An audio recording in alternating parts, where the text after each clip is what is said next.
Mi nombre es Elena Morales. Tengo 36 años y soy una madre soltera que hace todo lo posible por sacar adelante a mi hijo de 9 años, Mateo. Nada en mi vida pudo haberme advertido sobre la traición que se desencadenaría durante la celebración del 8º cumpleaños de mi sobrina en la casa de mis padres a las afueras de Madrid. El recuerdo todavía se reproduce en mi mente. Los sollozos ahogados de Mateo, su carita amoratada, las manchas de comida en su camiseta y sus preciados cromos de fútbol rotos y esparcidos por el suelo. Mi hermana y su amiga se rieron, calificándolo de broma inofensiva. «Estás exagerando», se burlaron. Pero yo lo sabía mejor. Vi el terror en los ojos de Mateo, el tipo de miedo que ningún niño debería sentir jamás. Esto no fue una broma juguetona. Fue intencional. Querían humillarlo, aplastar su confianza. Al darme cuenta, mi corazón latía con fuerza. Las mismas personas en las que había confiado eran las que infligían esta crueldad. Cada palabra que pronunciaban me cortaba.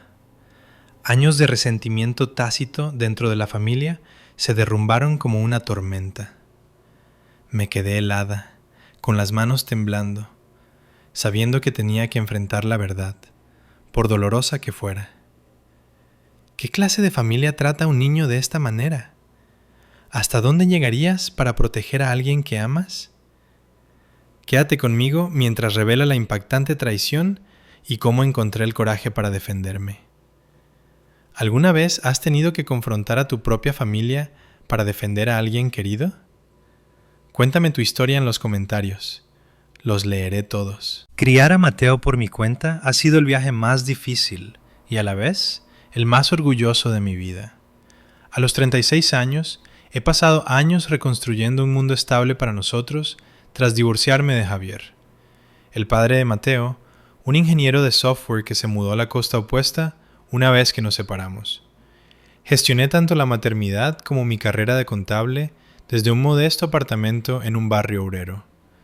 Cada noche larga enterrada en hojas de cálculo, cada viaje frenético a los partidos de Mateo o a las funciones escolares, valía la pena cuando veía su sonrisa brillante y lo oía hablar de sus cromos de fútbol, su pequeño santuario. Mi hermana, Raquel, siempre me ha visto como competencia. Sus celos ensombrecían cada éxito que yo tenía.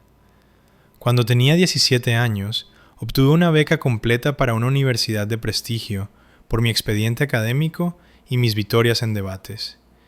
Ella lo saboteó enviando afirmaciones falsas a la oficina de admisiones, acusándome de plagio. La oferta fue revocada y pasé años ahogándome en préstamos estudiantiles. Mi madre, Beatriz, nunca la cuestionó.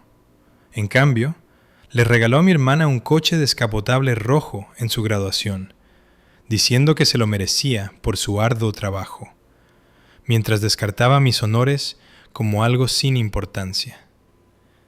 Mi padre, Esteban, permaneció en silencio. Su aprobación callada hablaba más alto que las palabras. Llevaba a mi hermana a viajes especiales, mientras que mis propios logros no me valían más que un breve «buen trabajo». El aguijón de ese favoritismo nunca se desvaneció. Más tarde, en la universidad, conocí a Javier y me enamoré por completo. Javier y yo construimos nuestras vidas en torno a sueños compartidos, hablando hasta altas horas de la noche sobre el futuro que queríamos juntos. Pero mi hermana se interpuso entre nosotros, apareciendo sin invitación en nuestras citas y envenenando silenciosamente los pensamientos de Javier con su malicia azucarada. Ella no está lista para sentar la cabeza, murmuraba con una voz recubierta de falsa preocupación. Sus susurros echaron raíces. Pronto, pequeños desacuerdos se convirtieron en peleas amargas. Nuestro vínculo, antes sólido, se agrietó bajo el peso de su manipulación. Cuando confronté a mis padres al respecto, Beatriz lo descartó con su desdén habitual. Solo está tratando de ayudarte también. Y Esteban, fiel a su estilo, no dijo nada en absoluto. Cuando el matrimonio finalmente colapsó, me quedé criando a Mateo sola, recomponiendo nuestras vidas mientras mi hermana escapaba sin consecuencias. Mateo descubrió su amor por los cromos de fútbol a los 6 años, después de que Javier le regalara un paquete de inicio sencillo que se convirtió en su obsesión. Pasaba horas clasificándolos por equipos y memorizando estadísticas de leyendas como Raúl o Joaquín. Su tesoro más preciado era un cromo raro de una joven promesa, uno para el cual había ahorrado su paga semanal para comprárselo a la señora Anita en la tienda de prensa del barrio. «Mamá, este es mi billete para la primera división», me decía, agarrándolo como si fuera una medalla de campeonato. Ese cromo le daba confianza, una chispa de felicidad en un mundo donde a menudo se sentía como una ocurrencia tardía. El desequilibrio en nuestra familia solo se profundizó con el tiempo.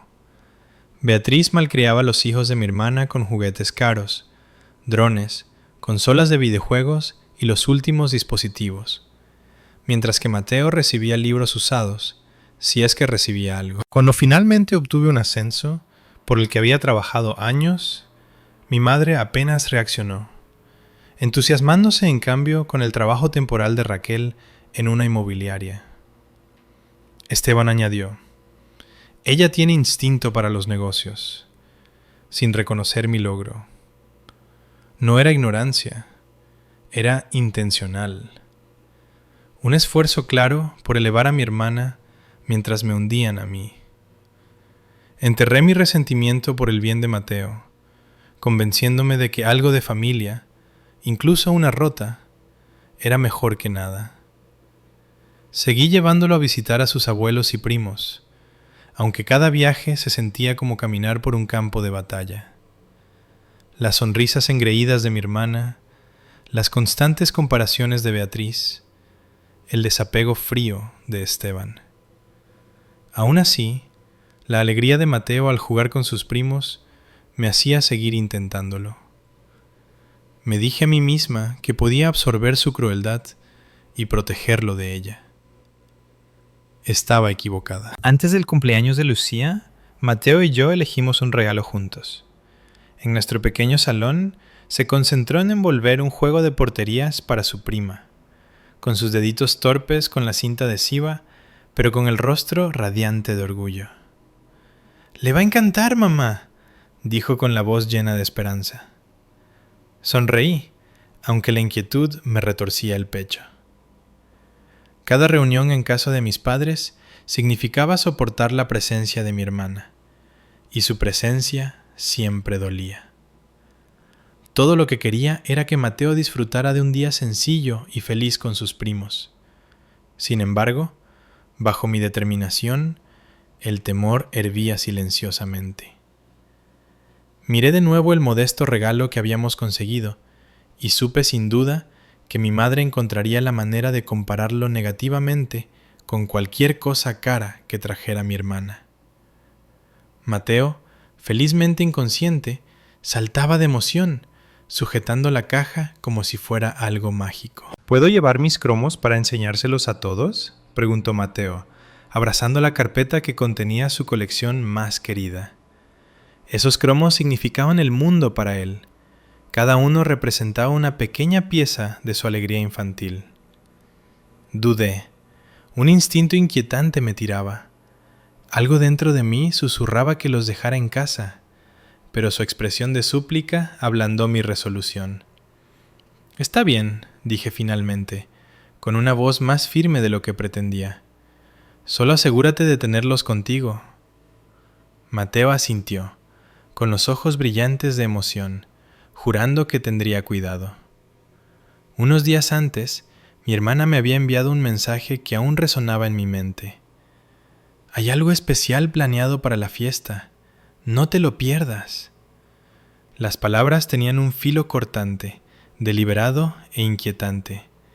Incluso la había escuchado susurrar con Constanza, su amiga más cercana, a principios de esa semana. Sus voces eran bajas y conspiradoras. «Será inolvidable», había dicho mi hermana, seguida de una risa tan gélida que permaneció en mis pensamientos. Me convencí de que me estaba imaginando cosas, que simplemente estaba siendo dramática como de costumbre. Sin embargo, la inquietud se me pegaba como electricidad estática en el aire. Aquella mañana, mientras Mateo y yo nos preparábamos para salir hacia la casa de mis padres en las afueras de Madrid, no le quité el ojo de encima. Deslizó con cuidado su carpeta de cromos en su mochila, con movimientos suaves. ¿Estás seguro de que quieres llevarlos?, pregunté de nuevo, esperando que cambiara de opinión.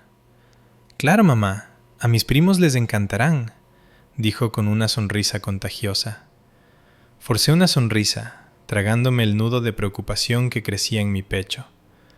Durante el trayecto, Mateo charló sin parar sobre sus jugadores favoritos, con voz ligera y feliz, mientras mi mente reproducía el mensaje de mi hermana, con un tono demasiado engreído, demasiado calculado. ¿Qué estaba planeando realmente?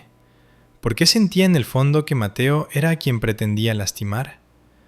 Cuando llegamos, el jardín de mi madre bullía con risas y el sonido de los niños en los columpios. Sin embargo, una inquietud me invadía cada minuto que pasaba. Mi hermana llegó con Constanza, ambas con esas muecas de autosatisfacción que me revolvían el estómago.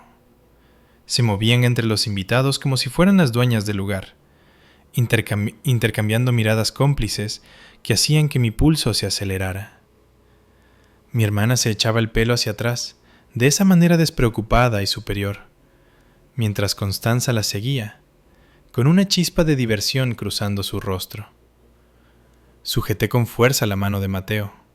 Su mochila, con la carpeta dentro, estaba bien colgada de sus pequeños hombros. Pronto, él se soltó para ir a jugar con sus primos, ansioso y sonriente. Pero la calidez del momento se rompió rápidamente. Un niño de su edad le arrebató el balón, empujándola a un lado con una mueca de desprecio. «Tú no necesitas esto de todas formas», se mofó el niño. Luego, una niña más pequeña soltó una risita cruel, señalándolo. «¡Mirad su mochila ridícula!», gritó lo suficientemente fuerte como para que los adultos cercanos miraran. Los hombros de Mateo se hundieron, pero forzó una sonrisa temblorosa, tratando de reírse de ello, fingiendo que todo estaba bien. Un pesado temor se instaló en mi pecho. Mis manos se cerraron en puños mientras escaneaba el jardín, esperando que alguien, quien fuera, interviniera. Mi madre estaba al otro lado del césped, riendo demasiado fuerte con los invitados como para darse cuenta. Mi padre merodeaba por la barbacoa, con los ojos fijos en la carne chispeante, tan distante como siempre. Mantuve la mirada en Mateo, pero la voz de mi hermana atrajo mi atención. Se acercó a Constanza, con un tono bajo, pero inconfundiblemente deliberado, con los ojos fijos en mi hijo. «Solo espera», murmuró, con una sonrisa cruel formándose en la comisura de sus labios. Constanza asintió, con su teléfono ya ligeramente levantado y el pulgar sobre el botón de grabar. Mi pulso se disparó. Quería acercar a Mateo a mí e irme en ese mismo momento, pero él ya se alejaba corriendo, desesperado por unirse a los demás. Me dije a mí misma que respirara, que dejara de imaginar lo peor, pero la inquietud solo se profundizaba con cada mirada nerviosa que él me lanzaba. El juego se volvió más brusco. Uno de los niños empujó a Mateo mientras perseguía el balón, y luego se dobló de la risa mientras Mateo se ponía de pie con dificultad. «¡Eres muy lento!», se burló, lanzando el balón a una niña que se unió a la mofa. Mateo se aferró a su mochila de forma protectora, buscándome con ojos muy abiertos. Intenté avanzar, pero la voz de mi hermana cortó el aire, azucarada y venenosa. «Déjalos jugar», arrulló, sonriendo con una calidez falsa. Constanza se rió a su lado, apoyando su teléfono en el césped con la lente apuntando directamente a Mateo. A nuestro alrededor, los adultos charlaban y comían, ajenos a todo. Mi madre hizo un gesto de desprecio cuando expresé mi preocupación. «Los niños son niños», dijo a la ligera. Mi padre ni siquiera levantó la vista. Me acerqué más, con cada músculo tenso por el pavor. Mateo intentó de nuevo unirse al juego, Pero el mismo niño le bloqueó el paso, empujándolo con fuerza. «Tú no perteneces aquí». Las palabras golpearon como una bofetada. La niña añadió otro desprecio. «¿Por qué lo intentas?». Las mejillas de Mateo se enrojecieron mientras envolvía sus brazos alrededor de la mochila, sujetándola como si fuera una armadura. Quería gritar, agarrarlo y salir corriendo, pero me quedé helada, dividida entre darle la oportunidad de encajar y protegerlo de la crueldad que se desarrollaba ante nosotros. Mi hermana me miró entonces, y su sonrisa se ensanchó como un desafío. Constanza permaneció inmóvil, con su teléfono todavía apuntando a Mateo, su expresión hambrienta por cualquier escena que estuviera a punto de ocurrir. Cada risita, cada palabra susurrada me retorcía el estómago. Mateo intentaba mantener su sonrisa valiente, aunque sus ojos lo traicionaban. Me acerqué, con voz baja y temblorosa. «Mateo, quédate cerca de mí». Él asintió, pero sus primos lo arrastraron de vuelta a su círculo, con risas afiladas como cristales. Mi hermana se inclinó de nuevo hacia Constanza, susurrando algo que no pude oír. Ambas miraban fijamente a mi hijo. El pavor que me había estado carcomiendo se endureció en una certeza absoluta. Algo terrible estaba sucediendo, y no estaba segura de poder detenerlo. Entonces llegó un grito ahogado desde la pequeña carpa en el jardín, tan crudo y asustado que me dejó paralizada. El ruido de las risas y la conversación se desvaneció en un zumbido lejano mientras corría por el césped, con el corazón tronando en mis oídos. La solapa de la carpa estaba abierta, y dentro, bajo el resplandor atenuado, encontré a Mateo desplomado en el suelo, con su pequeño cuerpo temblando. Tenía la cara manchada de rojo, con un moretón oscureciéndose en una mejilla. Su ropa estaba manchada de tierra y rayas de glaseado de tarta. A su alrededor yacían los restos de sus cromos de fútbol, rotos, doblados, pisoteados contra la hierba y las migajas. Mis piernas casi fallaron cuando me dejé caer a su lado, mi mano temblorosa rozando su hombro. «Mateo, cariño, ¿qué ha pasado?», susurré, con la voz quebrándose.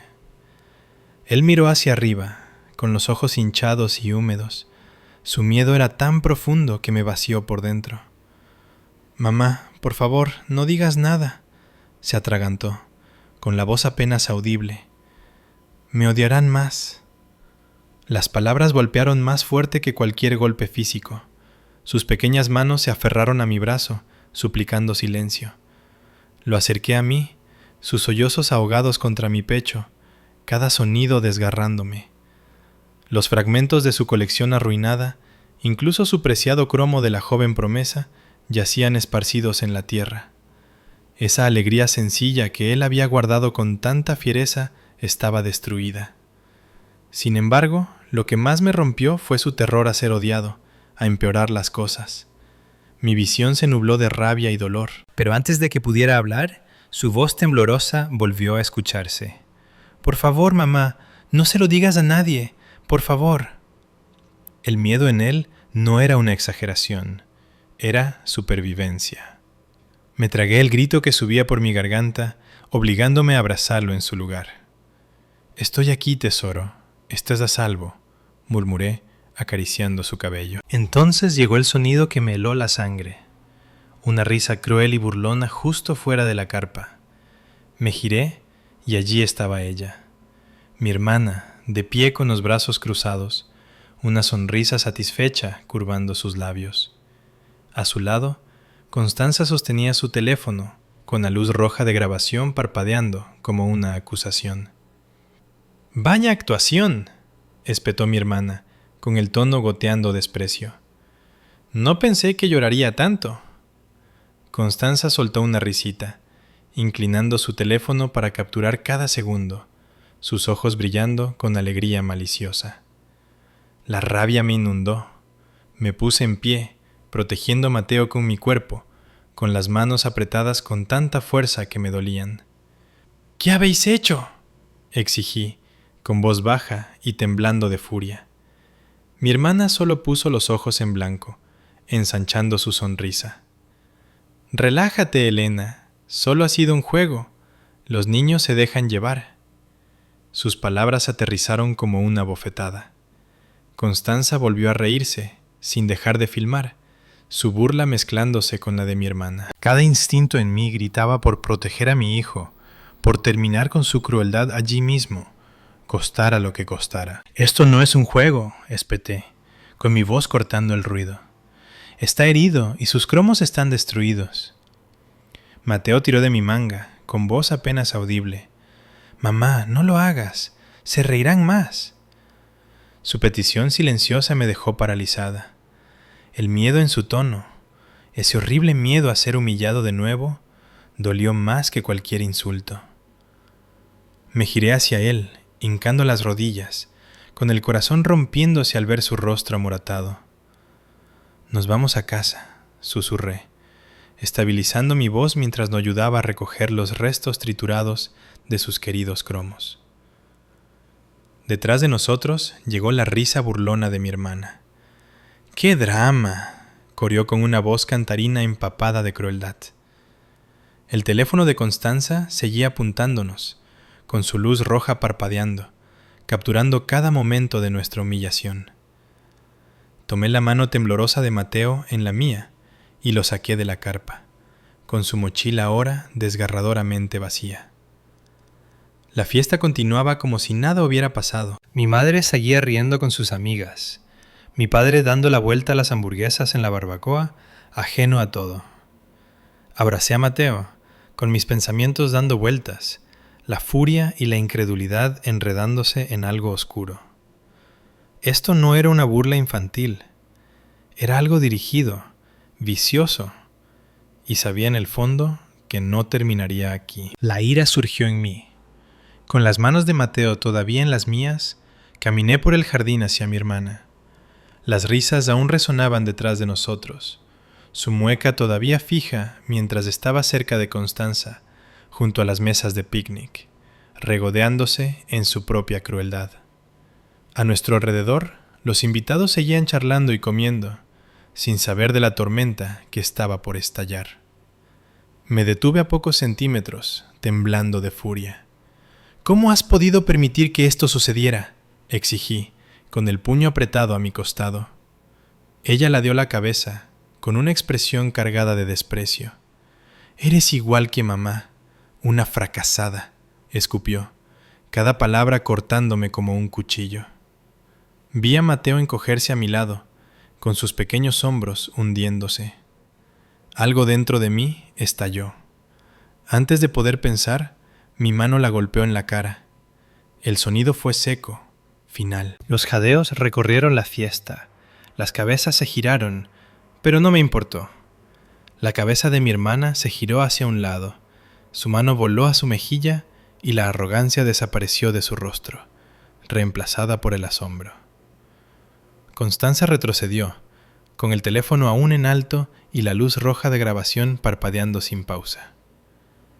«Ha sido demasiado lejos», dije, con voz ahora más baja, pero sólida como una roca. Mateo se aferró a mí, temblando, pero me mantuve firme, sosteniendo la mirada de mi hermana. Su compostura regresó rápidamente, y una mueca retorció sus labios. «Siempre la reina del drama», siseó, acariciando su mejilla como si el golpe no significara nada, aunque lo vi, el breve destello de miedo tras sus ojos. Entonces llegó la voz chillona de mi madre, cortando los murmullos. Beatriz avanzó como una tormenta, con la furia grabada en sus facciones. «Elena, ¿qué demonios te pasa?», ladró, atrayendo todas las miradas del jardín hacia nosotras. La mirada de Beatriz se dirigió a Mateo, y su expresión se endureció en algo gélido. «Así que se trata de ese niño no deseado otra vez, ¿verdad? Siempre provocando dramas». Cada palabra aterrizó como una cuchilla, precisa y cruel. Mateo soltó un pequeño jadeo, hundiendo sus dedos en mi mano hasta que me dolió. Lo atraje hacia mí, rodeándolo protectoramente con mis brazos, mientras mi corazón se rompía al ver su rostro aterrorizado. «No te atrevas a llamarlo así», espeté, con voz temblorosa pero feroz. «Es mi hijo, y merece algo mucho mejor que vuestra crueldad». Por un momento, los ojos de mi madre se abrieron de par en par, pero rápidamente lo enmascaró, cruzando los brazos con fuerza sobre su pecho. Mi padre, todavía junto a la barbacoa, no se movió ni habló. Su silencio dolió tanto como las palabras de ella. Los susurros recorrieron a los invitados, pero apenas los oí. Lo único que importaba era el niño tembloroso a mi lado y la furia que crecía en mi interior. Constanza seguía allí cerca, con su sonrisa fija y depredadora, con su teléfono apuntándonos como si fuera un espectáculo. «Dame ese video», dije tajantemente, dando un paso hacia ella, «o lo lamentarás». Su sonrisa flaqueó, pero se aferró al teléfono con una rebeldía de nudillos blancos. Mis manos temblaban mientras sacaba mi propio teléfono, tomando fotos de la mejilla moratada de Mateo, de su camiseta sucia, de la tierra en sus rodillas, de cada marca visible de lo que habían hecho. «Esto será la prueba», advertí, fijando mis ojos en los de Constanza. Mi hermana soltó una risa amarga detrás de ella. «Te estás humillando de nuevo», se burló, agitando una mano con desdén. Pero yo había terminado de ser la víctima en sus juegos retorcidos. Me agaché junto a Mateo, suavizando mi tono. «Nos vamos a casa, cielo», susurré. Él asintió levemente, pálido pero confiado, con su manita apretando la mía con fuerza. Caminamos a través de la multitud, ignorando las miradas y los murmullos. La voz de mi hermana nos siguió, cortante y burlona. «¡Huye!», como siempre. No miré atrás. En el coche, abroché el cinturón de Mateo. Él sostenía su mochila vacía contra su pecho. El silencio entre nosotros era pesado. Mi corazón se encogió mientras tomaba más fotos, cada hematoma, cada mancha, registrándolos para el expediente y para la memoria. Luego, con las manos temblorosas, llamé a Débora, mi abogada. Respondió casi de inmediato, con tono calmado pero alerta. «Elena, ¿qué ha pasado?». Me encontré con el reflejo de Mateo en el espejo retrovisor. Tenía la cabeza baja. «Le han hecho daño», dije, con la voz quebrada. Mi hermana y Constanza lo permitieron, tal vez incluso lo planearon. Tengo fotos y Constanza lo filmó todo. «Quiero presentar cargos», continué, recuperando la firmeza en mi voz. «Agresión, trauma emocional, todo lo que podamos». El tono de Débora cambió a un profesionalismo agudo. «Envíame las pruebas», dijo. «Si ese video existe, podría ganar el caso. Empezaré los trámites de inmediato». Asentí para mis adentros, con la determinación asentándose en mi pecho. Por primera vez ese día, el miedo empezó a ceder, reemplazado por la resolución. «Lo llevo al médico ahora mismo. No se saldrán con la suya». Terminé la llamada y centré toda mi atención en Mateo. «Mamá, ¿vamos a estar bien?», preguntó en voz baja, apenas un susurro. Estiré la mano hacia atrás, apretando su pequeña mano. «Estaremos mejor que bien, tesoro», le dije, firme y segura. «Van a pagar por lo que hicieron». Mientras conducía, el resplandor de las luces de la fiesta desapareció en el espejo, pero mi determinación solo ardía con más fuerza. Entre las fotos y ese video, habría justicia, una justicia real e innegable para mi hijo. A la mañana siguiente, Beatriz apareció en mi puerta, sosteniendo una pequeña caja de regalo, con expresión tensa y su pose habitual resquebrajada por la culpa. «Elena, ¿podemos hablar?», dijo suavemente, extendiendo la caja como una ofrenda de paz. Me mantuve firme en el umbral, con Mateo escondido detrás de mí, asomando sus ojos cansados. El recuerdo de sus palabras, llamando a mi hijo niño no deseado, todavía me quemaba el pecho. «No queda nada que decir», respondí, con un tono frío y final. «Ya tomaste tu decisión». Sus ojos se abrieron de par en par, pero cerré la puerta antes de que pudiera responder. Mi corazón latía acelerado, dividido entre el aguijón de la rebeldía y el alivio de proteger a mi hijo.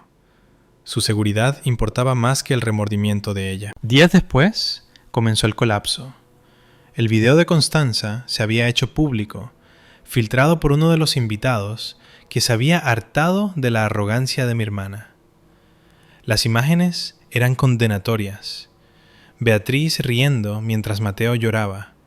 Su crueldad inmortalizada para que todos la vieran. Internet explotó. La imagen pulida que Raquel había construido cuidadosamente como una exitosa agente inmobiliaria se desmoronó de la noche a la mañana. Los clientes cancelaron contratos, sus colegas se distanciaron, y la misma comunidad que antes la alababa, ahora la condenaba sin piedad. Débora actuó rápido, presentando la demanda por agresión y angustia emocional. Las pruebas, las lesiones de Mateo, las grabaciones, las fotos, eran irrefutables. Los mensajes de voz desesperados de Beatriz inundaron mi buzón, llenos de lágrimas y excusas, pero borré cada uno sin escucharlos. La justicia ya estaba cerca. A partir de entonces me concentré únicamente en ayudar a Mateo a sanar. Los moratones desaparecieron, pero su silencio persistía, pesado e inquietante. Lo llevé al doctor Laza, un psicólogo infantil amable que lo ayudó a encontrar su voz de nuevo. Creo que si me quedo callado, le gustaré más a la gente, susurró durante una sesión. Las palabras me destrozaron, pero apreté su mano, prometiéndole que nunca volvería a enfrentarse a una crueldad así. En casa, empezamos a reconstruirnos. Javier, mi exmarido, empezó a llamar todas las tardes, dándole a Mateo consejos de fútbol por teléfono. Cada llamada devolvía una chispa de alegría a los ojos de mi hijo.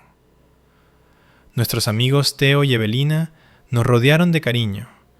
Teo llevó a Mateo al campo de entrenamiento, animando cada disparo, mientras Evelina nos invitaba a cenar, llenando nuestro pequeño apartamento de risas y calidez. Una noche, mientras estábamos todos juntos, Mateo le habló a Teo sobre un nuevo jugador que admiraba, con voz brillante y llena de entusiasmo.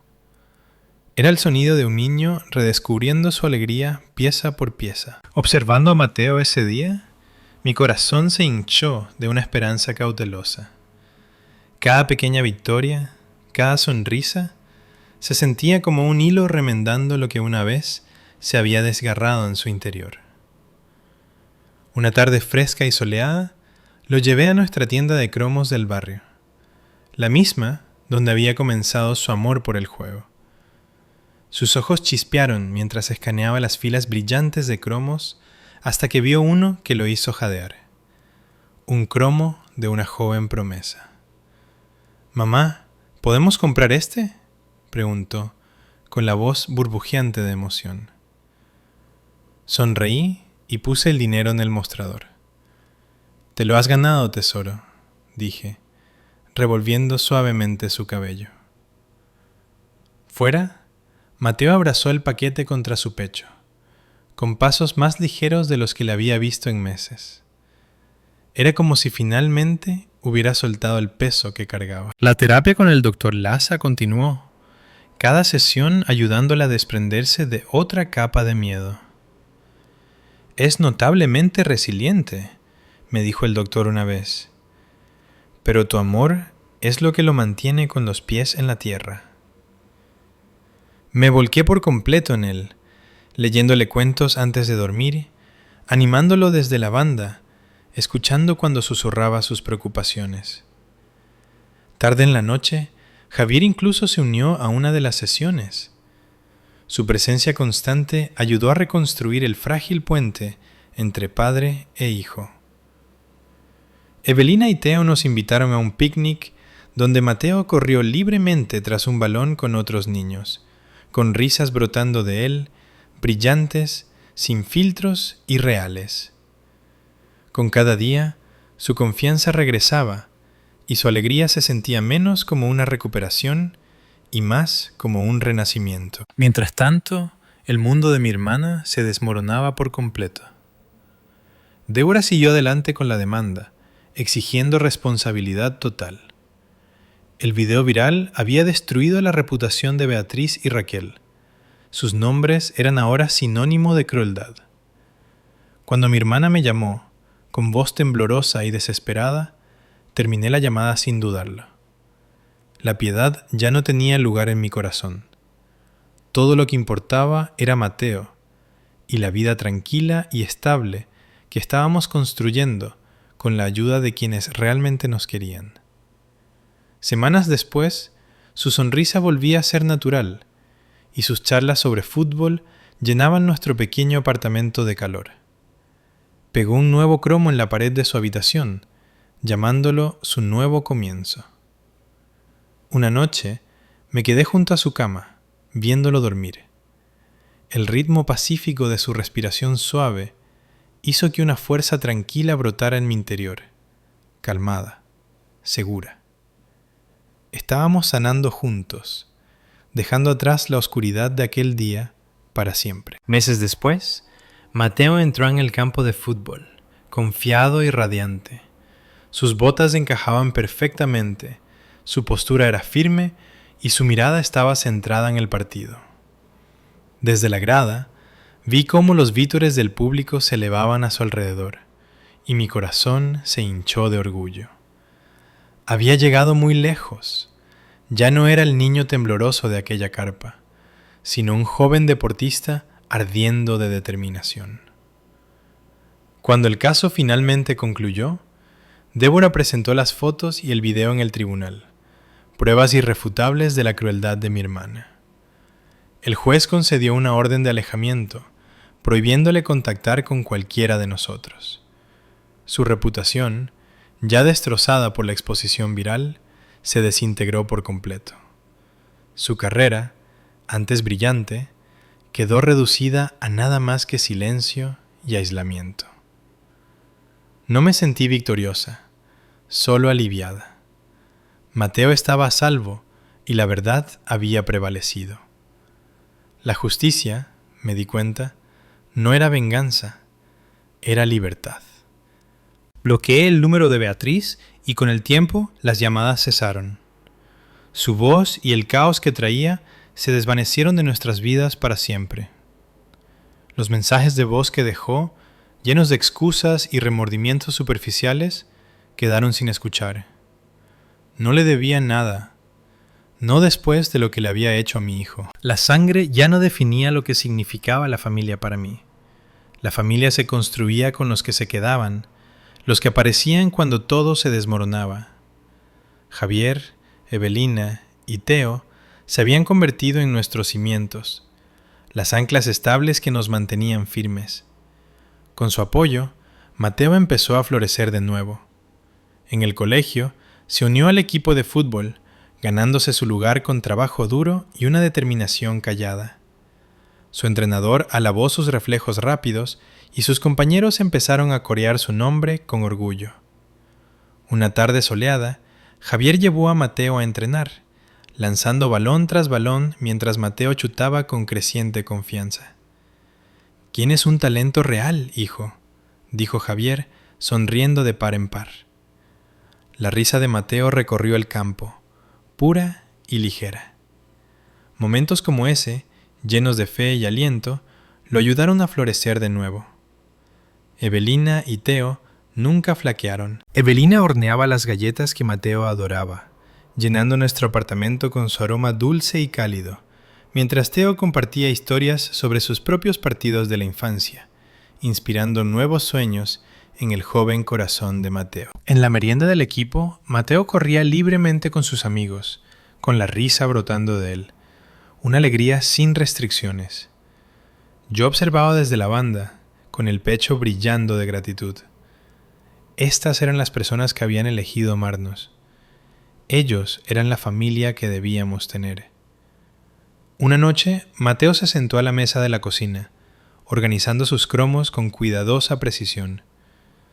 «Mamá, me alegra que nos tengamos el uno al otro», dijo en voz baja pero con convicción.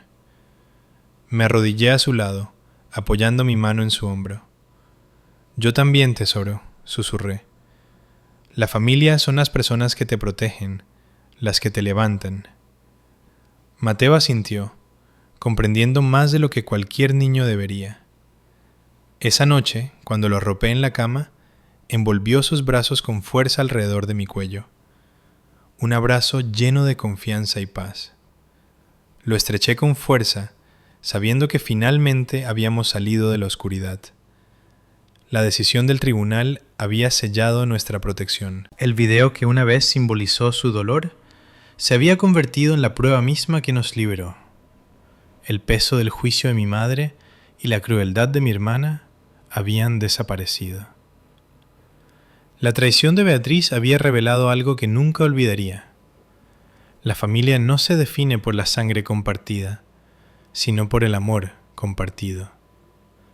Está hecha de aquellos que se quedan cuando sería más fácil marcharse. Mientras la temporada de fútbol de Mateo continuaba, yo lo animaba en cada partido, mi voz resonando junto a las de Javier y Teo. La risa de Evelina llenaba las gradas mientras repartía galletas a los niños. Y cuando Mateo marcó un gol, sus compañeros lo rodearon, sus vítores elevándose en el aire brillante de la tarde. Aplaudí hasta que me ardieron las palmas, sonriendo tanto que me dolía. Ya no era el niño asustado que encontré llorando en aquella carpa. Era Mateo, fuerte, seguro y rodeado de amor. Mirando hacia atrás, podía ver lo lejos que habíamos llegado. El pánico de aquel día no nos había roto, nos había forjado en algo inquebrantable. Había aprendido a soltar a las personas que nos herían y a construir un hogar con aquellos que nos amaban sin condiciones. Mateo había descubierto que era suficiente, que su valor nunca estaba ligado a la aprobación de nadie más. Juntos encontramos nuestra fuerza y creamos una familia por elección, no por obligación. Mientras el sol se hundía bajo el horizonte, con su resplandor cálido derramándose sobre el campo de fútbol, Mateo se giró hacia mí, levantando su guante en alto en señal de triunfo. Yo le devolví el saludo, con el corazón rebosante de amor y orgullo. La familia no se define por la sangre, son las personas que te protegen, que creen en ti, que se quedan. Y, finalmente, habíamos encontrado la nuestra.